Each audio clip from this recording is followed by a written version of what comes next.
Staggering fall from grace, an FBI agent who became the very thing he was hunting, a drug offender, the heroin he busted others.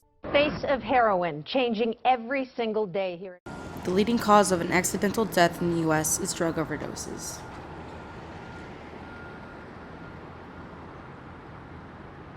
A report released by the St. Louis County Health Department shows a rise in heroin-related deaths.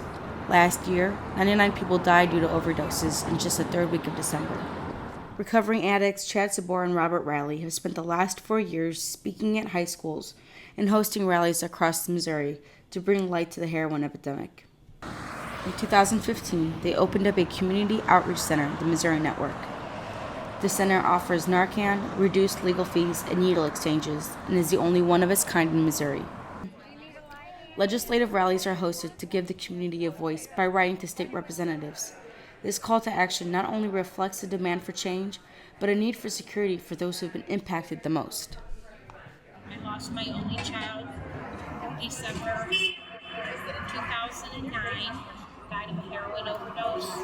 He's 21 years old, and we're trying to pass a law that if his friend would have called 911 when they found him, he would have lived. They could have came and gave him a shot of Narcan. The word overdose shouldn't be synonymous with death. Chad Sabora and the Missouri Network family are doing all they can to prevent and reduce fatal overdoses, and they're working on a state level too. Okay, 4 bills we are trying to pass this year. The first one, which probably will pass, is the most important one. It's universal access to Narcan in Missouri. Narcan is also known as naloxone hydrochloride. It's the drug that reverses opiate overdoses.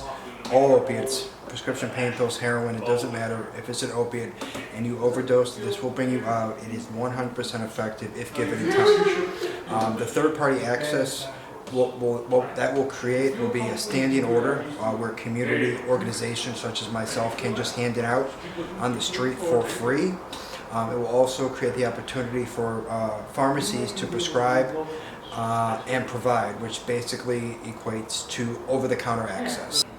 We've always seemed to attack drug addiction in the United States with a black and white policy, when the answer is truly in the gray.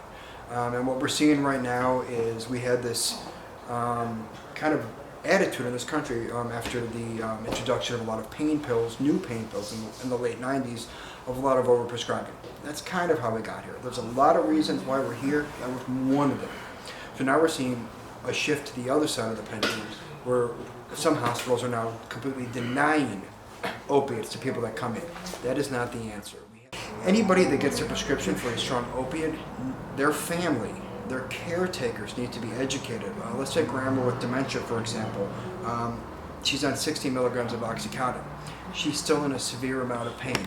So what does the doctor do? The doctor ups her Oxycontin without telling her that there's a risk for an overdose, without informing her and her family about Narcan. So say grandma has dementia and at 5 o'clock she takes her pill of Oxycontin. A couple hours later she can't remember if she took her pill. She takes another one. If these pills are too strong for her tolerance of her body, grandma's dead because she forgot that she took her pill already. There needs to be better education. First one is a syringe access bill, which would make needle exchange programs legal in the state of Missouri. They already exist in Kansas City and here with me, but we need wider access to that.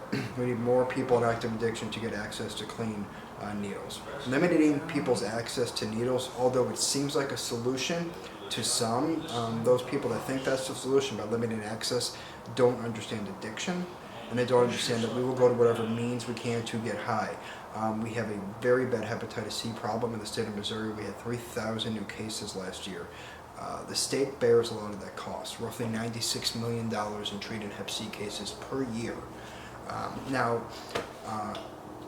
Not everyone that got hep C was from sharing needles, but a lot were.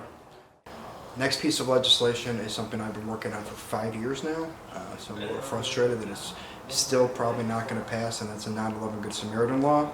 That would allow for somebody who's with somebody else that's overdosing to call 911, call for an ambulance, and not fear that they're going to get arrested for small amounts of possession.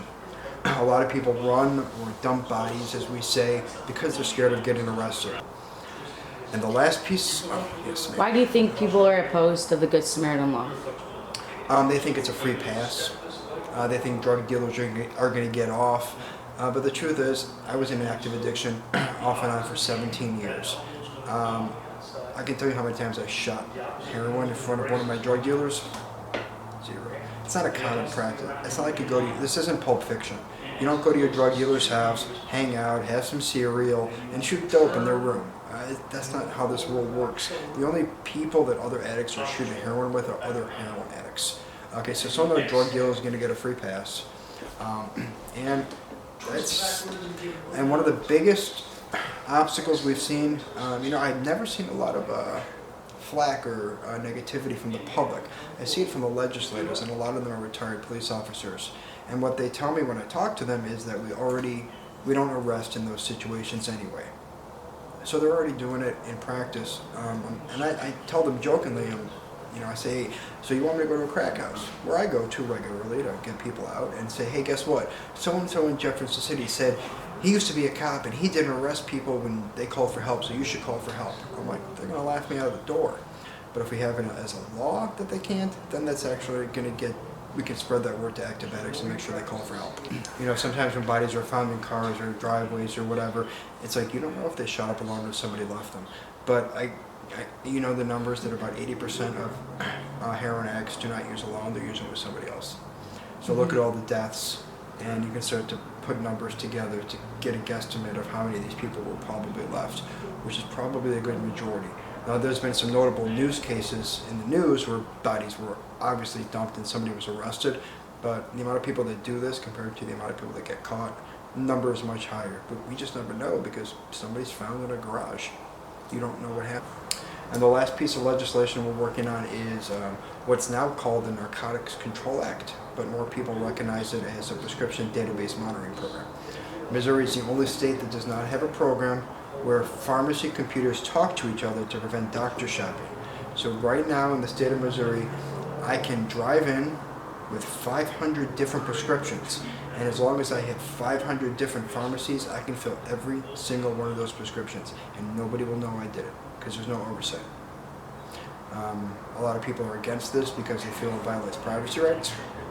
However, if you ever got your prescription filled at Walgreens, Target, or any national chain, it's already on a federal database, and there's been one breach years ago with Target on the federal level. There's no privacy rights issues here.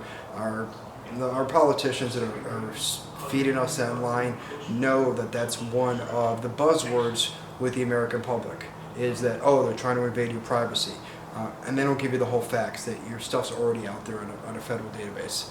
This will just kind of start to cut down on the doctor shopping, start to cut down on the surplus of pain medications we see on the black market throughout St. Louis and the rest of the country, because other states are taking advantage of our system and coming here to fill their prescriptions.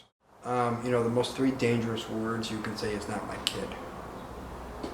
You need to understand that, I did an interview with somebody from a religious magazine about 2 weeks ago, and they asked the question, well, do you see a lot of people from this religion affected by addiction? And I just gasped for a second. I was like, that's like asking me if I see a lot of people from this religion that have diabetes or cancer. I mean, this is a brain disorder.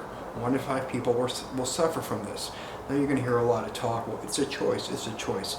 My answer is, so what? People are dying. So what more people can do is something that is seriously lacking in this country with this new generation we are seeing, is you can be more empathetic, you can be more educated, you can understand that these are loved people that are dying, that it's a segment of the population that truly has this disease, where this stuff will destroy their life. You need to have some compassion. There is no fundamental difference from a biological level between an alcoholic and a heroin addict.